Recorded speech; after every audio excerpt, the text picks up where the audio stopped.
Assalamualaikum warahmatullahi wabarakatuh. Perkenalkan, nama saya Novrialdi Ariesto Shevchenko dengan NIM 2304020000014. Di sini saya akan menjelaskan mengenai media pembelajaran interaktif PowerPoint yang telah saya buat. Materi yang saya buat ialah materi kelas 6 dengan tema globalisasi. Subtema ketiga yang berjudul globalisasi dan cinta tanah air. Pada menu utama ini, saya membuat beberapa menu pilihan. Di sini ada home, materi, dan evaluasi, dan tentang. Untuk slide selanjutnya, di sini saya menambahkan kompetensi dasar. Di sini ada kompetensi dasar bahasa Indonesia. Yang pertama, menggali isi teks penjelasan atau eksplanasi ilmiah yang didengar dan dibaca.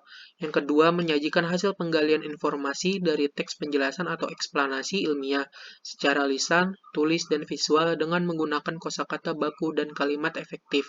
Yang ketiga, mengidentifikasi ciri-ciri kosakata baku pada teks yang dibaca. Yang keempat, menulis informasi penting dari teks eksplanasi yang dibaca dalam bentuk tulisan dan visual. Lanjutnya ada kompetensi dasar IPA. Yang pertama, menjelaskan cara menghasilkan, menyalurkan, dan menghemat energi listrik. Yang kedua, menyajikan karya tentang berbagai cara melakukan penghematan energi dan usulan sumber alternatif energi listrik. Yang ketiga, menjelaskan manfaat sumber alternatif energi listrik. Yang keempat, menjelaskan prinsip kerja sel surya sebagai sumber alternatif energi listrik. Selanjutnya, kita masuk ke dalam pembahasan materi. Di sini, untuk pembelajaran pertama berjudul globalisasi. Globalisasi adalah masa di mana arus informasi begitu cepat menyebar ke berbagai belahan dunia. Kebudayaan dan gaya hidup dari berbagai penjuru dunia kemudian dengan mudah dapat kita ketahui. Kondisi tersebut akan memudahkan generasi Indonesia untuk meniru beragam kebudayaan asing tersebut. Di era globalisasi ini, semakin banyak teknologi canggih yang ditemukan. Hampir seluruh penemuan tersebut menggunakan energi, khususnya energi listrik. Namun akhir-akhir ini, pasokan listrik semakin berkurang akibat semakin menipisnya sumber energi untuk memproduksi listrik seperti minyak bumi, gas dan batu bara dan panas bumi. Salah satu cara yang dapat kita lakukan adalah mencari sumber energi alternatif yang bersih, aman, bebas polusi, dan selalu tersedia tanpa batas. Dan salah satu bentuk energi alternatif tersebut adalah sel surya.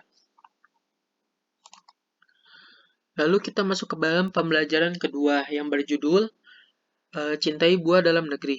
Indonesia terkenal dengan surganya buah. Ada berbagai macam buah yang tumbuh subur di Nusantara ini. Sayangnya, buah-buah lokal ini makin lama makin tergusur karena kedatangan buah impor. Impor adalah mendatangkan buah dari luar negeri ke Indonesia. Tentu saja, buah yang didatangkan dari luar negeri itu bisa menjadi murah di sini karena buah tersebut didatangkan dalam jumlah besar. Ini dapat membuat buah lokal kalah dalam persaingan. Selanjutnya kita masuk ke dalam pembelajaran ketiga yang berjudul pasar tradisional. Indonesia dari zaman dulu terkenal karena pemasaran sumber daya alamnya.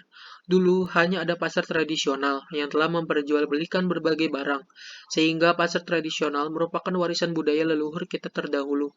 Mungkin pasar tradisional sudah ada sebelum masa penjajahan di Indonesia. Banyak kapal-kapal asing berlayar ke Indonesia karena ingin membeli rempah-rempah yang terjual di pasar-pasar tradisional. Pasar tradisional tidak akan berubah ciri khasnya secara total. Pasar tradisional tidak boleh kita lupakan. Selanjutnya kita masuk ke dalam pembelajaran kelima yang berjudul Mari Gunakan Produksi Dalam Negeri. Menteri ESDM mengkampanyekan gerakan Aku Cinta 100% Indonesia. Secara serempak, seluruh yang hadir dalam acara tersebut memakai batik dan sepatu produksi dalam negeri. Gerakan Cinta Indonesia memiliki arti sangat strategis, tidak hanya untuk menghadapi tantangan krisis ekonomi global, tapi juga untuk membangun kemandirian bangsa di bidang ekonomi. Gerakan itu bukan hanya menjadi kampanye biasa, tapi menjadi gerakan bersama, tidak bersifat statis dan bukan kebijakan proteksionis, karena tidak termasuk kebijakan tarif. Potensi pasar dalam negeri sangat besar, dengan jumlah penduduk 230 juta dan hampir 50% terdiri dari penduduk berusia di bawah 29 tahun. Harus dimanfaatkan secara optimal melalui gerakan ini. Semua pihak diharapkan untuk lebih memprioritaskan penggunaan produk dalam negeri sehingga kemandirian bangsa dapat terbangun. Program kampanye Cinta Indonesia bertujuan untuk meningkatkan apresiasi masyarakat terhadap produk barang dan jasa dalam negeri, serta meningkatkan citra Indonesia di mata internasional. Diharapkan dengan mencanangkannya gerakan ini, pasar produk dalam negeri bisa ditingkatkan sehingga tekanan terhadap sektor industri bisa dikurangi, dan gejala pengurangan tenaga kerja dapat dihindari. Selanjutnya, kita masuk ke dalam pembelajaran ke-6, yang berjudul Aku Cinta Produksi Indonesia. Lihat di sekitarmu, perhatikan baju, sepatu olahraga, atau tas yang kamu dan temanmu gunakan. Tentu ada sebagian dari kalian yang memakai banyak barang-barang produksi luar negeri dengan berbagai merek terkenal, terutama kalian yang tinggal di kota-kota besar. Apakah barang-barang yang kalian pakai ada yang dibuat dalam negeri? Tentu saja banyak. Baju-baju, sepatu-sepatu, atau tas-tas produksi dalam negeri yang kualitasnya sama, bahkan lebih baik dari barang sejenis produksi luar negeri. Globalisasi membawa kemudahan dalam pertukaran produk, kemajuan teknologi memotong berbagai biaya yang dibutuhkan dalam pengiriman produk ke negara lain. Dahulu, untuk melindungi produk dalam negerinya dari serbuan produk negara lain, pemerintah memberlakukan pajak yang tinggi untuk produk impor. Oleh karena itu, dahulu produk impor tidak terjangkau oleh masyarakat luas. Harganya mahal, hanya segelintir masyarakat yang mampu membelinya.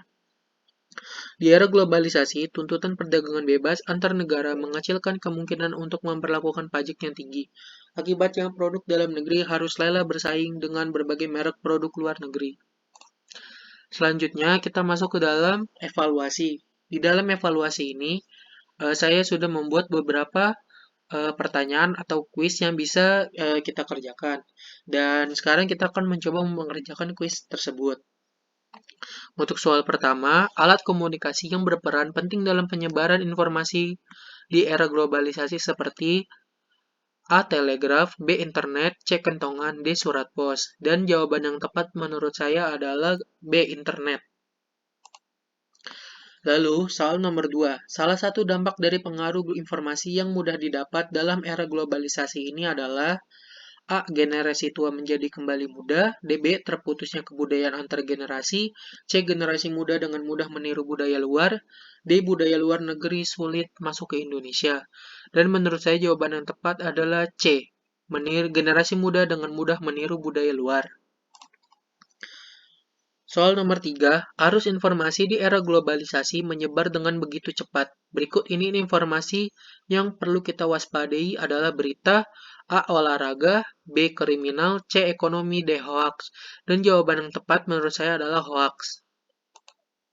Soal nomor 4, energi alternatif yang bisa digunakan untuk menghasilkan listrik seperti A. Batu bara, B. Intan, C. Timah, D. Sel surya. Dan jawaban yang tepat menurut saya adalah D. Sel surya. Yang kelima, contoh sumber daya alam yang tidak dapat diperbaharui yang digunakan sebagai sarana untuk memproduksi energi listrik seperti A. Kapas, air dan emas, B. Minyak bumi dan gas, C. Kayu dan minyak bumi, D. Batu bara dan udara. Dan jawaban yang tepat menurut saya adalah minyak bumi dan gas. Lalu di sini ada skor. Di dalam skor ini, kita akan mengetahui jumlah nilai yang bisa kita dapatkan setelah mengerjakan soal-soal tersebut. Selanjutnya, di sini ada tentang yang berisikan tentang informasi dari saya sendiri sebagai yang membuat media pembelajaran interaktif PowerPoint ini.